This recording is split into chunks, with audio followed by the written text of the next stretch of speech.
భూమి మీద మనం మంచిదానికంటే చెడ్డదాన్ని ఎక్కువగా ఇష్టపడేవారమని దేవునికి తెలుసంట. దేవునికి ఎక్కువగా మనం ఏం చేయడానికి ఇష్టపడతామని తెలుసంట.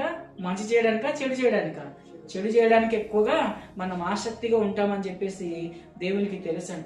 అందుకే దేవుడు ఏమంటున్నాడంటే, చెడుతనముతో నిండిన వారై మనము ఉన్నప్పుడంట, చెడుతనంతో నిండిన వారమై ఉన్నప్పుడు, చెడు సహవాసాలతో, చెడు అలవాటులతో, చెడు మరి మార్గాల్లో వెళ్తున్నప్పుడు మనం ఎవరికి అంత ఈ లోకంలో ఉన్న వారందరికీ కూడా ఎలా కనపడతామంట?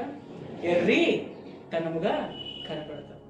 కాబట్టి మనం ఎర్రితనంగా కనబడకూడదు అని అంటే ఏం చేయాలా? దేవుడు సెలవిస్తున్న ప్రకారంగా మనము జీవించాలి. దేవుడు ఏదైతే మనకు తెలియజేస్తున్నాడో ఆ వైపు మనము తిరగాల. దేవుడు చెడ్డతనాన్ని